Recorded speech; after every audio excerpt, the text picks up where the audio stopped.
It turns out that owl hoots can travel very long distances. Snowy owls, in fact, can be heard from 7 miles away.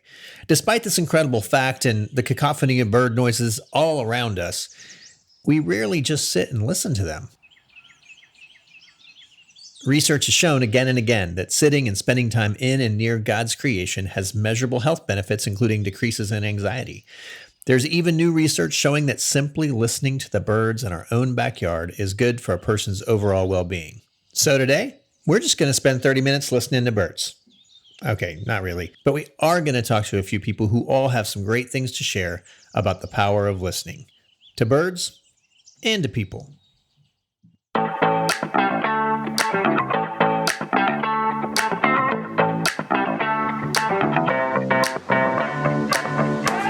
Welcome to the More Than Enough podcast, where we invite some of our friends to help you and some of your friends work together to provide more than enough, filling the biggest gaps for children and families before, during, and beyond foster care where you live.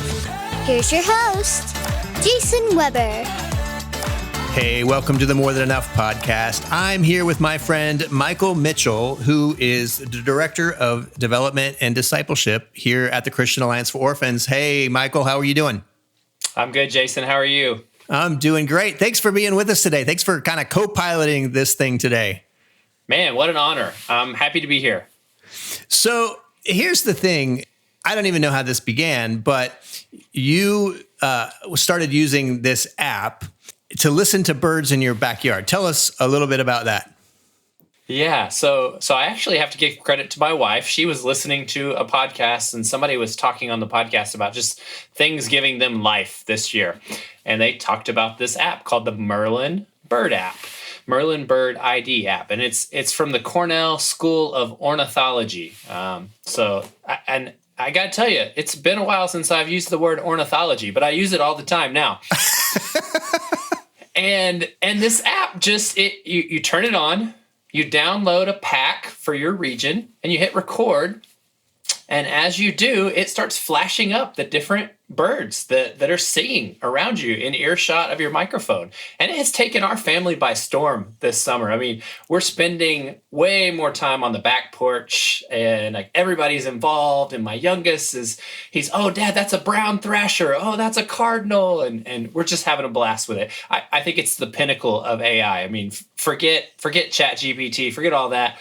The Merlin Bird ID app is the future. And just to be clear, we're not being sponsored by the Merlin Bird app. No, and it's all free. Everything's free. The app is free. The state packs are free, so it's good.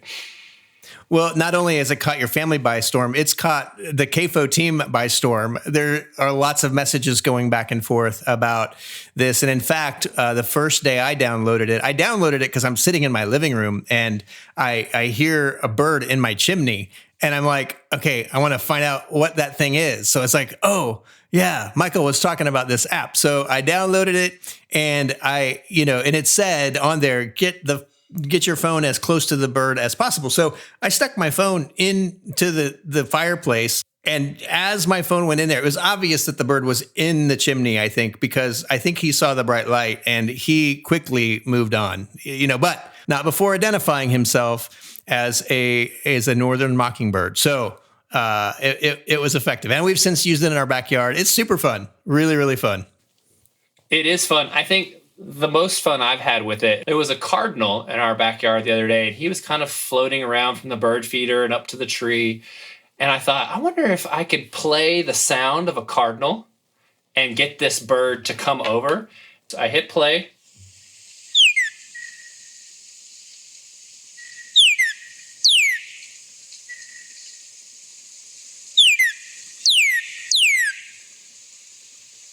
And I got to tell you, Jason, I don't know what that cardinal is saying from that recording that I played, but that cardinal in my yard wanted to find it. I mean, it flew over, it was fluttering around me. It came and landed about 6 feet away from me, and it was thoroughly confused, but I had a blast watching it fly around looking for its friend. So we're having too much fun with it over here. That is amazing. one of the things I've realized as our team has been talking about this app is I found myself just sitting working in my office at home and just noticing more. Like I don't normally notice birds. And if I'm really honest, I would have said that noticing birds is a definite sign of aging. But now that we've been talking about it, I am noticing birds a lot more than I did before we were talking about it. Oh yeah. I mean, I was at Lowe's the other day and I came outside and the birds were going crazy at Lowe's. And I'm a weirdo out in the parking lot. And I'm like with my phone, walking around, playing. And I notice them everywhere I go. I just am imagining the headlines about man wandering Lowe's parking lot gets run over by delivery truck. Okay. So, I mean, we're talking about birds, but there's a point. And if you've been listening to this podcast for very long, you know that we talk about a lot of random stuff, but we always get to the point. And I think one of the things about this app is it allows us to just tune in and listen to beauty that's been there all along. Like, it's not like birds started singing when we got the app. The birds have been there all along. They've been creating beauty. They've been there. We just didn't notice. We're going to be talking today about just the power of listening to others as we build relationships, listening to our community as we figure out how to best engage in issues related to foster care. And I think what we'll find as we do a better job listening is that we'll discover beauty that's been there all along that we just didn't realize was there. Absolutely. I mean, and not only that, but I'm just shocked at, yes, the beauty, but like, I think they're telling us things when the birds are singing. Like a neighbor's cat came in the yard the other day and the birds started fussing and it was like, oh, the birds know when a cat walks into the yard. And sure they do. They've been telling each other that for ages. And I've been probably hearing it and never knew. And it was there, and they're communicating, and there's so much beauty in it, but we're not listening. We're busy going about our lives, and so are they. So what we're going to do is we're going to take a quick break, and when we come back, we're going to talk about what you've learned in the work you do and just in life, and what you've been learning. I know that you have been learning new things about what it means to listen well, and so we're going to talk about that right after this. Hey, this is Jason Weber. And I am Diego Fuller. I was a foster parent for 10 years and have been a foster care advocate for nearly 20. And I grew up in the foster care system and now minister to young people all across the country by sharing my music and telling my story. You know, foster parents and foster care advocates like me could do better if we knew better. And we'd know better if we listened to the people who know best. That's those who've experienced foster care firsthand when they were kids. And that's why we created a limited series podcast to introduce you to amazing men and women who spent time in foster care. That's right. The Foster Movement podcast will not only help you to get to know 18 of the most inspirational people you'll ever meet, you'll gain wisdom and insight that you just cannot get any other way. And let me tell you, it's going to challenge you, it's going to inspire you, and I promise you, it's going to make you better. So subscribe now to the Foster Movement podcast, part of the More Than Enough family of podcasts. They'll help you work with others to provide for children and families before, during, and beyond foster care, until there's more than enough.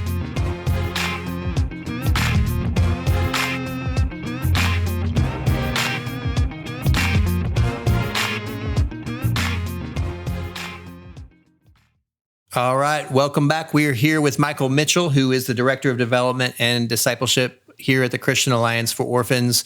And we've been talking about listening to birds. Now we're going to transition to talking about listening to people. Michael, this has been on your mind a lot lately. Can you share a little bit about why you started thinking more about listening? Yeah, so Jason, in my role, big part of what I do is teach and coach others how to fundraise and how to fundraise to fund their work for foster care, for adoption, for international work with kids. And there's this there's this idea in fundraising that it's all about what we have to say. And what I've been noticing over the years, that the best fundraisers aren't necessarily the ones that are the most charming or the most well-spoken, articulate. The people that are the best at it are the ones that are disarming rather than charming, and that can sit with people and be curious about people and ask them questions and understand them and what they want to do. And so that has been something I've tried to incorporate into how I am coaching others. I've tried to incorporate it into my life. I think it extends way beyond fundraising. I mean, it's important for me as a dad. It's important for me as a husband. When I show up to work with a leader, I have to show up with a listening ear to be curious, to understand what's going on for them. I love this quote. I read it the other day. It was talking about giving. And it says, people don't give because they understand your organization. People give because they feel understood. And how we help people know that we understand them is to genuinely listen, to ask questions, to be curious about them. That's how you understand someone and help them see that they are understood. You mentioned asking good questions, and I know you've paid some attention to that lately. What have you learned about asking questions? The power of one good question oftentimes is better than anything I can prepare in advance. I mean, that's what we're doing here. You have sat down and thought about, here's some questions I want to ask Michael. And that's probably better than anything else we could have done. And you know, in my coaching with leaders, I always start with just what's on your mind today.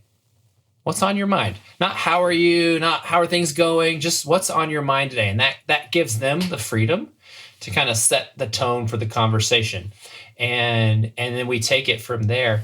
And I have found that is a good question to start a conversation with givers. And then, you know, I always want to quickly move from there as a relationship develops with people is, you know, what are your challenges? What's hard for you? On the coaching side. On the fundraising side, it's, you know, tell me about the most satisfying gift you've ever made. What are you hoping to accomplish? What would you like to see happen for kids in foster care in your community? So one thing I noticed when you talk about those questions is there are a set of questions that we kind of come, it's kind of standard equipment for us. We come in with, and they become kind of cliche questions and very often sort of filler questions. How are you? How's your day going? You know, stuff like that.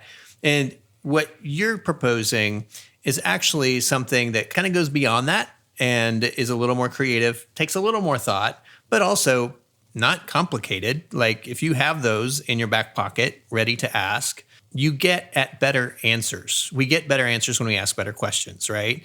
So what does that process look like for you of being intentional about thinking about what kinds of questions you're going to ask to get beyond the cliche stuff?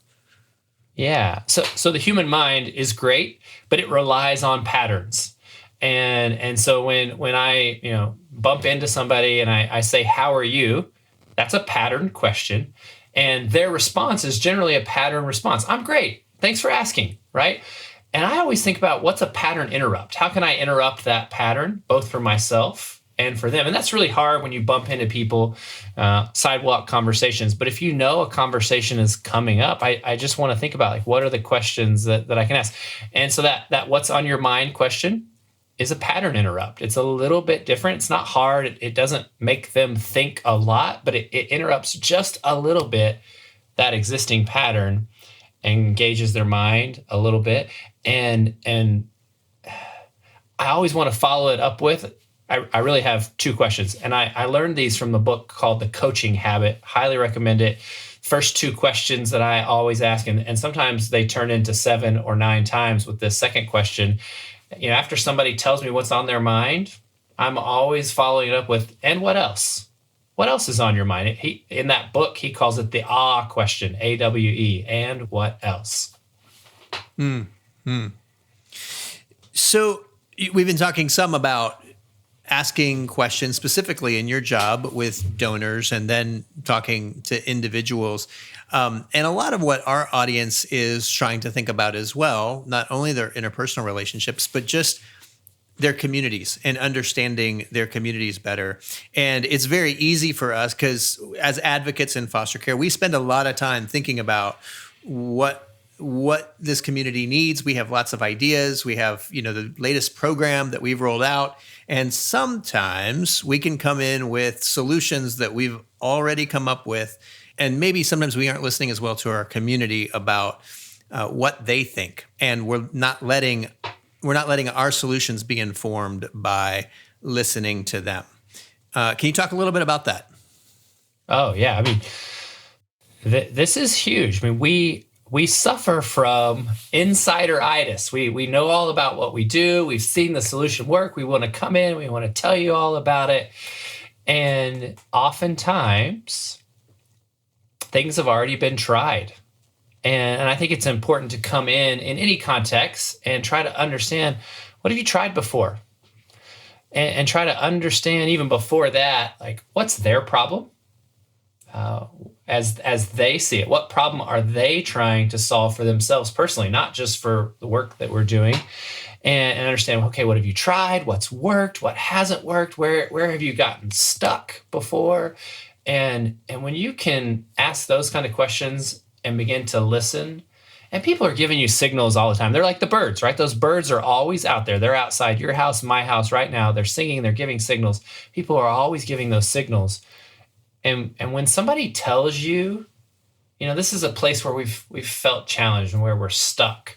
That's like the aha moment of saying, okay, you've just earned permission if somebody tells you that they're stuck somewhere.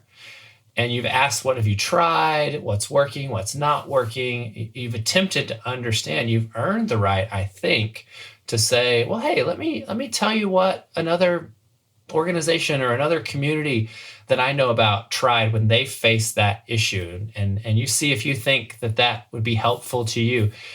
And it's a totally different conversation than if you just run in and just say, hey, here's all the things we're going to do to help you. Yeah, in fact, it happened to me last week. We have a new tool that we're excited to roll out in various communities and states around the country. And I went to one of those states and I was in a conversation with folks from that state. And I was very excited to tell them about what we were developing and what we were doing. But as I sat there and listened to things they'd already thought through, the way that they wanted that process to work, what I quickly realized is, hey, they did some things that we should consider adding to our process, to our tool. Maybe our tool changes and does some things that we didn't think we were trying to do, but what they say makes a lot of sense. And it's back to what we were saying earlier. Sometimes when you listen, you find beauty that has been there all along that you didn't realize was there. Yeah, and I think it starts, Jason, with a posture. Like coming in with a posture of a learner. And this is something that I try to do in coaching before I go into a coaching call. I just start by kind of believing that I probably have something to offer in this call. And I also probably have something to learn. And I'm listening for opportunities for both. Like, okay, what can I learn from this person that I can share with others? And what is it that I might be able to offer? And when you come into a community like you did, it's just like going outside with that app. You're going to hear the birds. Like that is the app, is that posture and that learner's mindset as you go into those conversations. But we'll get real serious right now. I mean, we've joked about how the birds are out there giving signals and things like that. Like we have a God and a Holy Spirit that's out there and wants to communicate with us and wants to help us. And sometimes it's as simple as going into a conversation or a situation and just saying, hey, Holy Spirit, help me notice what you want me to notice. Help me to pay attention to what you want me to pay attention to. And then listening and creating a little bit of space just to see. And I have experienced times where I have heard things that were immensely helpful. And the challenge, and I don't know what you did, the challenge is when you pick up on that, when you catch those signals, when the Merlin Bird app gives you like, oh, there's a cardinal here, or, oh, wow, they've done some things. Having the courage to pivot from our agenda and just see where it goes. see where that curiosity, see where that thing you've noticed, see what happens. And I think that's an immense act of courage to kind of give up that control, because we're controlling people. That's why we have these plans and agendas, and just to see where the conversation goes. I always want to be working on listening better. One of the things that I found is when I encounter somebody who is just a great question asker and who listens, I'm just in awe of it. And it makes me want to be around them more because I want to be more like that. I don't know if you've had that encounter too. Oh, yeah. I mean, I love those people. And the reason why we love them, like, what's your favorite thing to talk about? And even if you're being humble, like, we all want to talk about ourselves. And like, it's just this innate human thing. It's our favorite topic. And those people that you sit with, and they give you the room to talk about, not even just talk about yourself, but talk about the things that you care about, talk about your experiences, ask you those kind of questions, follow up. And you did this earlier. I don't even remember now what I was saying, but you said, Michael, I noticed, and then you filled it in. I thought, yeah, Jason was listening when I said that. And that's a simple, don't do it in a manipulative way. Do it in a, like, notice things that people say and then tell them back, hey, I noticed that you said this. Is that right? And what's fun, I mean, try this in a conversation. If you're listening and you have kids, the next time your kid says something to you, all you need to do is respond back and say, hey, I noticed you said this. Is that right? And then just do that back and forth. And just keep repeating that same thing. Another thing that I sometimes do with my kids is they'll say something to me. Harrison will come in and say, oh, Dad, there's a cardinal out in the backyard. And I'll just respond and repeat it back to him and say, oh, there's a cardinal in the backyard? As a question. And they don't even know I'm doing it. It's hilarious now, but we can go back and forth, back and forth. It's funny to talk about that as just like doing it as a game with your kids. But the people that we like to be around are doing that. And they're probably even doing it now unintentionally because they care about people. They're curious. And I mean, I have to be really intentional about it. I don't do it naturally. I'm like everybody else. I want to talk about myself. It is hard to do that, but we can have that same effect on those people, on others, that those kinds of people have on us. I love that. And, I'm sitting here thinking about our listeners, some of whom raise money, and they're taking very practical insight from you about that. And but then there's others who are like, well, I'm not really in a position where I'm raising funds. So how does this apply to me? So I just want to loop back some of the things we've talked about earlier is go in asking questions, listen to the answers, allow yourself to follow where those answers take you. And it sometimes means, whether you're talking about donors or just somebody in your community doing great work, it means you're going to end up doing things that you didn't start out intending to do. But it also means that you're looking a lot more like what Jesus talks about when he tells us to love our neighbor as ourselves. Yes. You create a whole lot more room for the Holy Spirit to do what the Holy Spirit is notorious for doing, which is blowing our expectations out of the water. When you come in like that, when you come in with an open mind, the Coaching Habit book that I referenced earlier, he's talking about coaching in the context of like managerial coaching, but his favorite phrase is to be lazy and curious. So feeling like you don't have to do everything for the person you're coaching. So you're going to be lazy. I'm not trying to solve your problems for you, and I'm just going to be curious. And that mindset, and I love that. You can, in any context, you can go into a conversation really working really hard to try to, whatever your agenda is. Doesn't matter the conversation, doesn't matter the context. And you can go in totally shut down without any curiosity, or you can just kind of go in and say, you know what, I've prepared, I've done my homework, I've thought about this conversation. I'm just going to intentionally approach it like there's nothing for me to do here necessarily. I just want to go into it and learn, and I want to see what happens.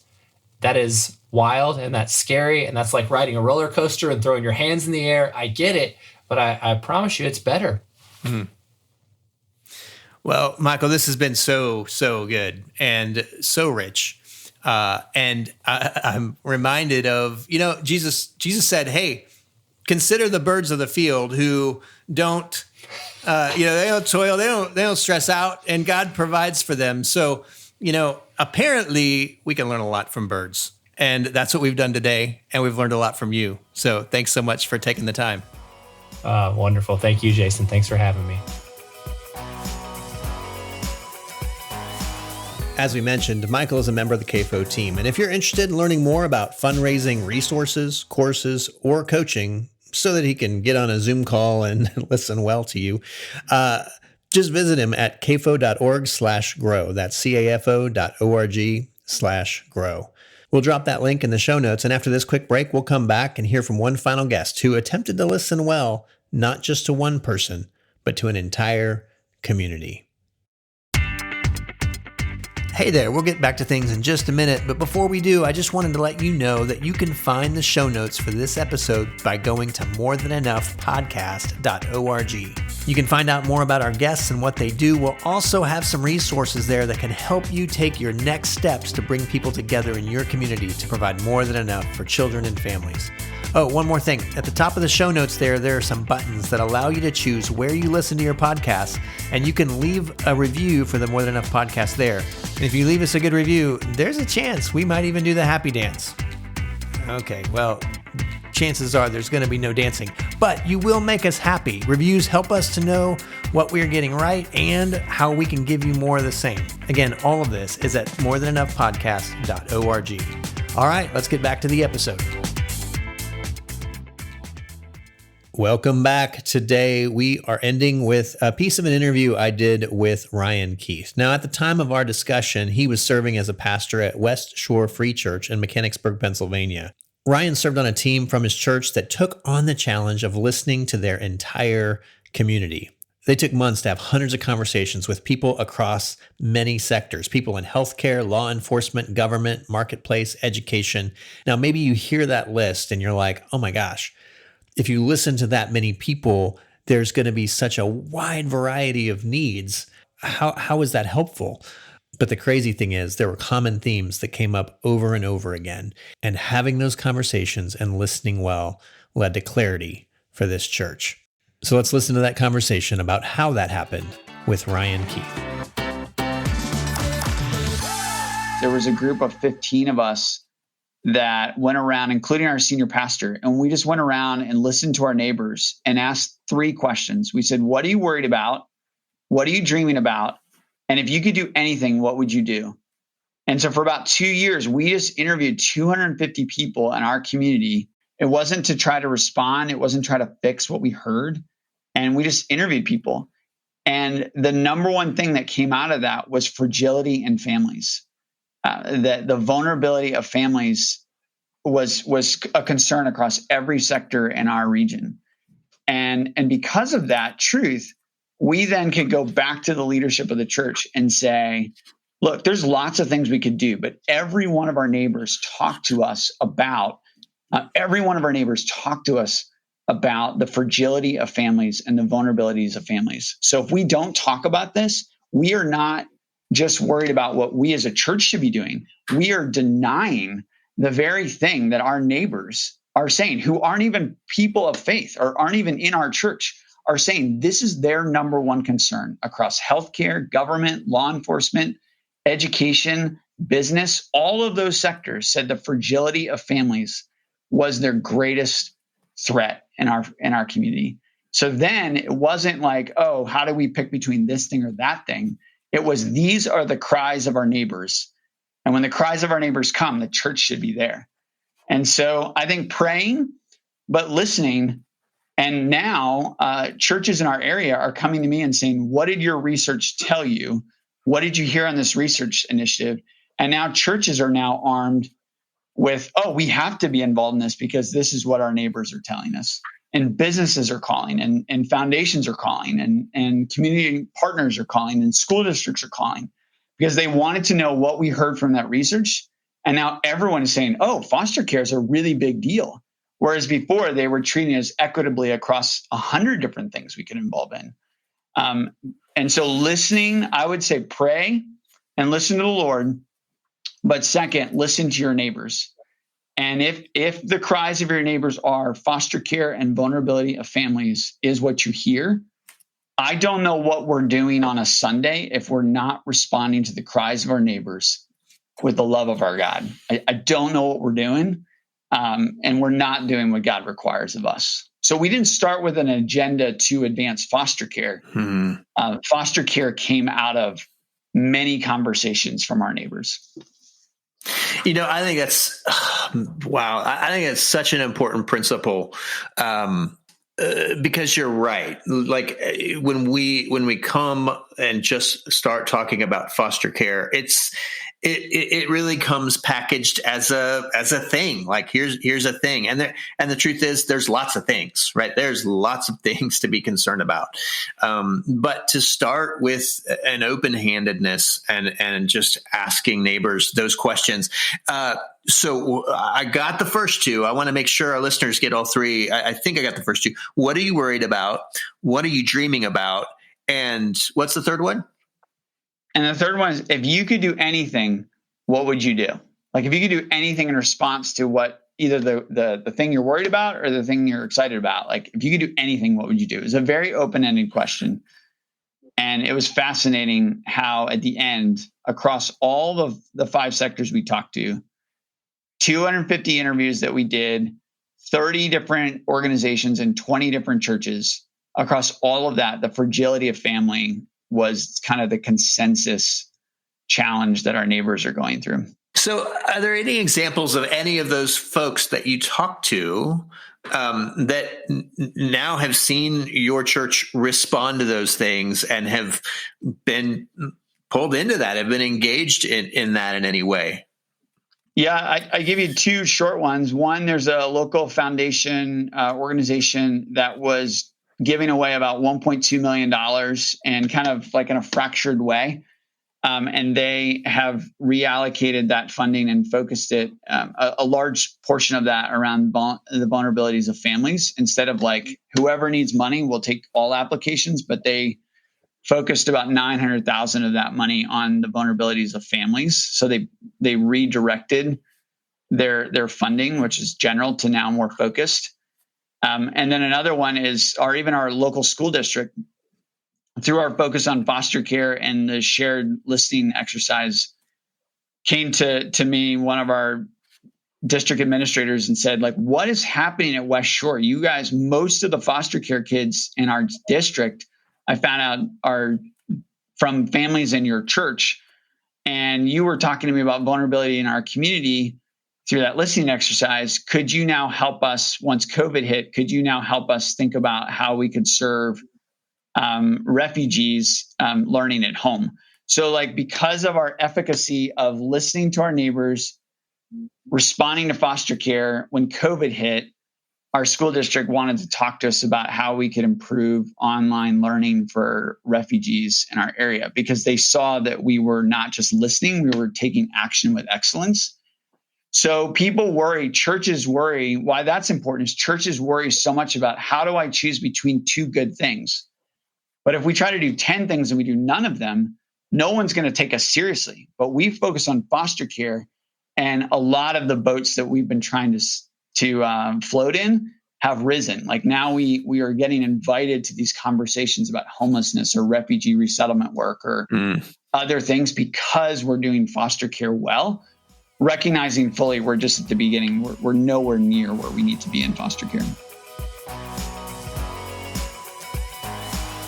So West Shore Free Church asked questions, listened, prayed, and acted on what they heard.